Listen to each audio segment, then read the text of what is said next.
Welcome back to Razmafsar TV. Today I'm going to have an interview with Andrei Xuereb from Malta. How are you, Andrei?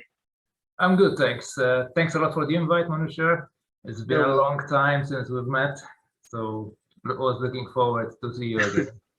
Yeah, thanks a lot. Okay, Andrei, could you please, first of all, introduce yourself to our viewers, who you are? Absolutely. So my name is Andrei Xuereb. I am Maltese, living in the island of Malta. My background, so apart from my background, so what I am the main instructor of the Malta Historical Fencing Association. And my background, I'm come from an artistic background, so even by profession, I'm an artist and designer, and we teach historical fencing. I teach historical fencing, let's say, and practice as a, like a hobby, a vocation, but almost a full-time job in my head. Okay, first of all, let us start first with, before we go to Malta Historical Fencing Association and when you established it, first of all, tell us a bit about your sport and martial arts background, please. Okay. As regards to martial arts, I think my main martial art was always fencing. In the past, I've done different sports. I always favored individual sports. I always like to challenge myself or maximum against another person. So in a way, that's why kind of fencing and martial arts kind of attracted me, rather than having a team sport and having to, too many people to negotiate with. So I always prefer challenging myself and trying to do different things. So I've done, apart from things like, I don't know, running, swimming, I used to train water polo when I was a kid. I did mountain biking, windsurfing, and a bunch of other things. I then started fencing in 1997. So as my story is very similar to a lot of my colleagues, where their fascination for the sword and swashbuckling, of course, came from movies and comics, and but then you kind of grow up a little bit and you don't follow it up, or you don't find things that you can actually do. But then back in 1997, a friend of mine said, I started fencing, and I said, that's interesting, I can give it a try. At the time in Malta, it was the closest thing about sword fighting that you could do. There was also some kendo as well. But of course, kind of fencing fascinated more because it looked more dualistic and more musketeers type of thing. And so I started that in 97. Yeah, with fencing, you mean Olympic fencing, am I correct? Olympic fencing, yes, exactly. So yes, absolutely. Olympic fencing, there was a club in Malta, and then there was another club. And we had like small tournaments, and I even went to competitions abroad, but also always was a little bit still on the side, wanted to learn more about the sword, because sport fencing, it's a game, okay? Sport fencing is, and I was never a big fan of competitions. So because competitions are, apart from being a game, competitions are designed to win a medal. So you end up trying to find a way how to win, and so you try to always bend the rules. And fencing has sport fencing has a lot of rules. Yeah. And of course, the weapons that they use, are a bit far away now from the weapons that were used in the past. Yes. I still have my first sword, that I had. So. What kind of Olympic fencing style did you use? Épée, or what did you use? I started with foil, and then I specialized in épée. Okay. I did also a little bit of saber, so those would be the three of them. So foil was always kind of the first one that you learn, but then I specialized in FISAS, in fact, because it was the closest to reality from the three weapons, because everywhere is a target. Yes. You have to be extra careful that you don't get hit, and there is no, I don't know if you're familiar with the regulations of sports fencing, there is the priority of the attack. So I did 1 year. I did 1 year Olympic fencing at university. So all right, so good. So FISAS, as you know, there's no priority. So it's closest to the duel that in my head I thought at the time was similar to what you would do with a rapier, for example. Yeah. So I did that for a while. So, and then you want me to continue my story to historical fencing. And so then after, from 97, I started sport fencing. I did that for a while. I also then had, in the meantime, opened my own club of, at that time it was bridging sport fencing, plus we started doing a little bit of playing about with longsword, some rapier, some small sword, based on what we knew, based on books, on DVDs, a little bit of the internet was starting to following people who were there. Some of them you interviewed yourself as well. And so I was, at the time, me and a couple of my friends, we were very hungry for information. We were very hungry to see, you know, how we can do this. So we started the club from what we knew. So both of my friends were sport fencers. So we started a sport fencing club, but as a side venture, we as well played with the bigger swords. Yeah. And then part of my research and looking for where I can keep learning and or actually where I can start properly learning. I looked at options online and I stumbled upon Andrea Lupo Sinclair in Italy, and I looked at what they did, and it was really interesting. It was exactly what I wanted to do.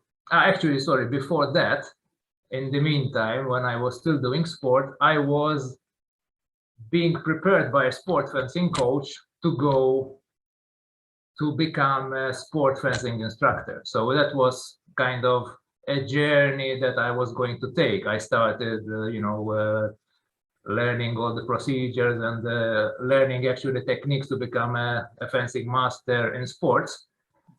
But then when I discovered Andrea and his students, then I said, really, this is the direction I want to go.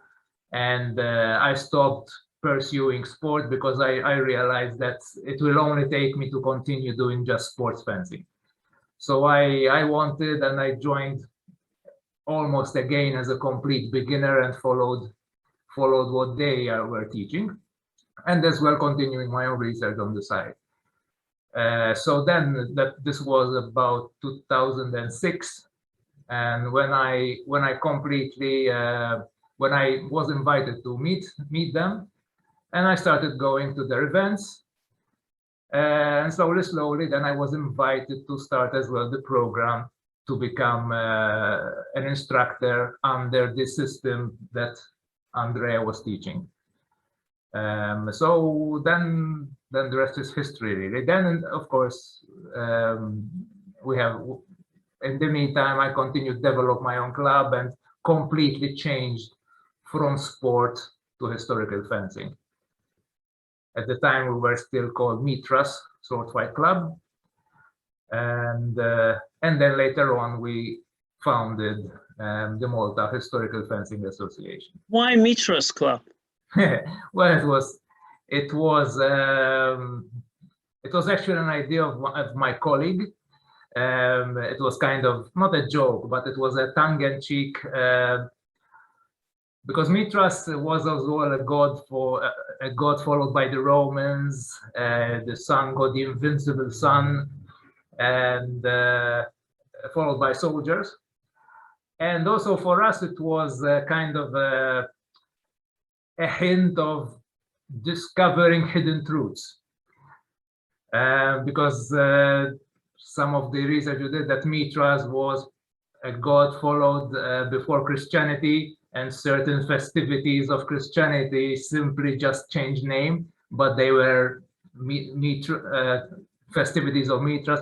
So for us, we were kind of a bit of rebels, kind of said, okay, let's put this, you know, as the name for discovering hidden truths, and you know, we liked it at the time. But then we needed something more serious, kind of official, more national standing. And so, you know that the Romans Mithra where they took it from, right? From Persia, yeah, then of course, I know. Yeah, from Persia, yeah. But was it also a warrior cult, Mithras in Persia, or no? Yeah, of course. I mean, Mithra. I mean, in ancient Persian, in contrast to Greek and in contrast to Romans, ancient Persia has two characteristics. Now, I don't want to hijack this. The first characteristics was that the ancient Persians, the Achaemenids, they didn't have slavery. Not at all. Everyone was paid. So, you know, I need to mention it now because we are here. When they faced the ancient Greeks, or later on Romans, Persians didn't have slavery. Even back then, everyone was paid. Mm-hmm. The second thing, Zoroastrianism was a monotheistic religion. One God, one book. Back then, they were practicing different. I'm not saying it's good or bad. I'm not judging at all. No, exactly. But they were practicing. So, you know, and Mithra was actually is even ancient. You know, it goes, no one exactly knows. I mean, there are many knows. Sorry, I stand corrected. There are lots of theories on that. But Mithra was also a deity in ancient Persia, which goes really back and then also stands for that. You can see it also in ancient scripts, always referring to the god, to deity, and also the fighting skills. So it's actually Romans completely took it from them. And many of these festivities, as you said, which Romans took away, come from Persian, and then later on, as you said, turned into Christianity. So lots of these things are influenced by Persian culture, actually, as a matter of fact. I remember asking about the Zoroastrian, in fact.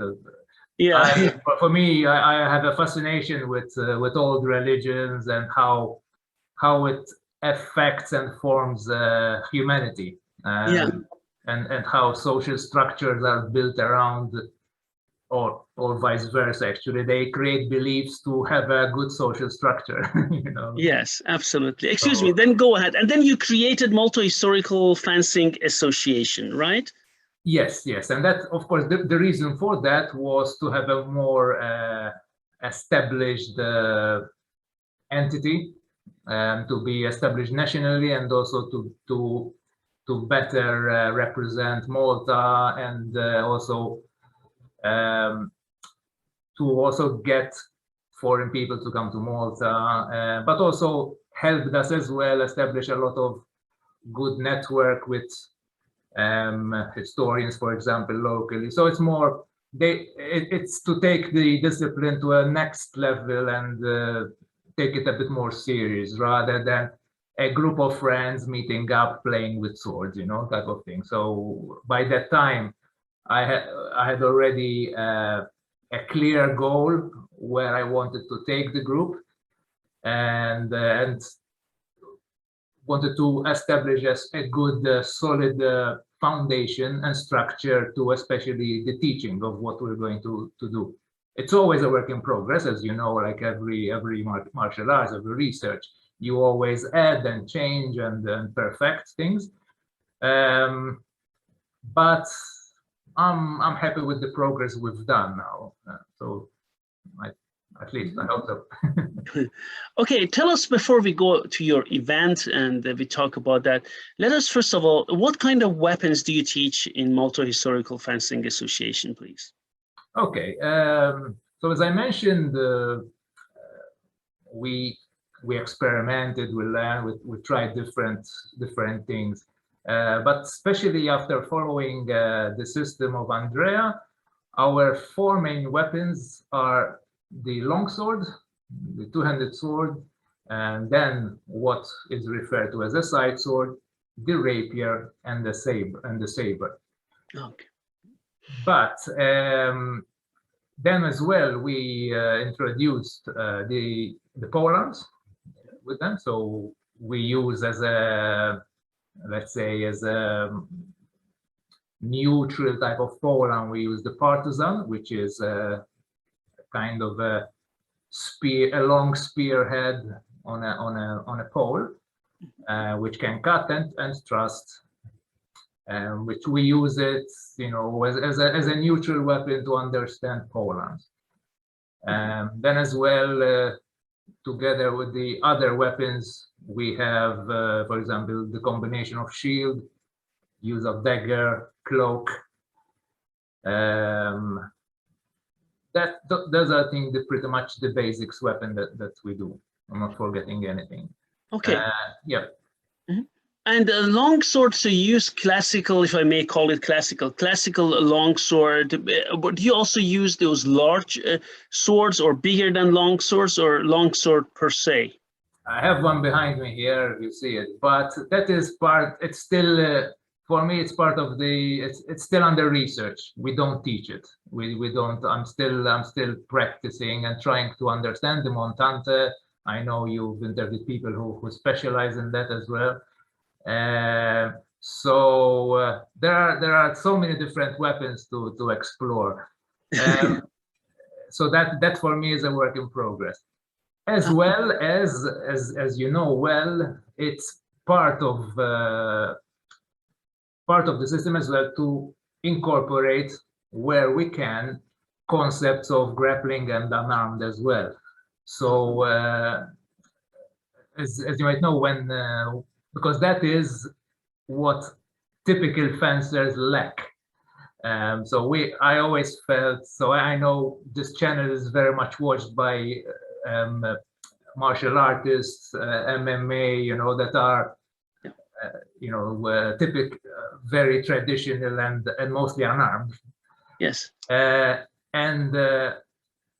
And I know there are debates of course, what we do sometimes is not exactly martial art, and I can understand the background of that argument, because I also feel that what we do is very difficult to test. Whereas, for example, wrestling, boxing, or another full contact, you cannot lie, you know. No, of course. You choke, you know, you cannot fake it, or you cannot say, but historically I would have choked him like this, you know. So I fully respect and understand that aspect, you know. If it's boxing, it's a knockout, you know. You cannot debate that. No. In our case, as well as you research and practice, when it comes to weapon martial arts, you have to assume, you know, you have to learn the techniques, make them work as much in safety as possible. Yeah, of course. A lot of variations, and let's call them code of conduct and rules that you have to apply, because after all, these techniques were designed to kill. Yeah, of course. And you cannot express them like you would do with wrestling, because the end result is mortal.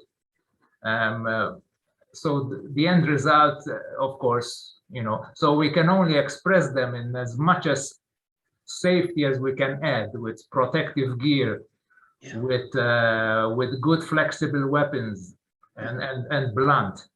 So we can go as close to full contact as possible, which we do. And but then, of course, you cannot totally assess the final result, because obviously you can't. You know, it's life or death otherwise. You know.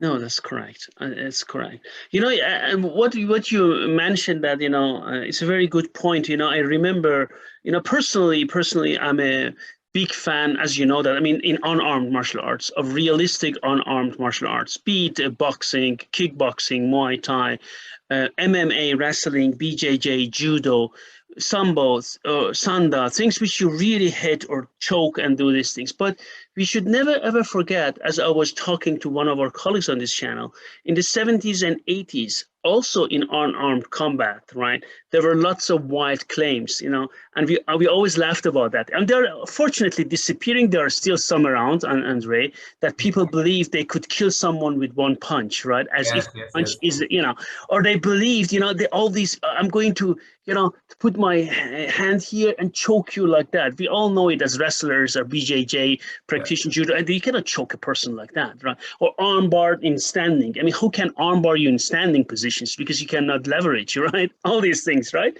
So unless you're very short and he's very tall, he just lifts your arm, you know? Yeah, exactly.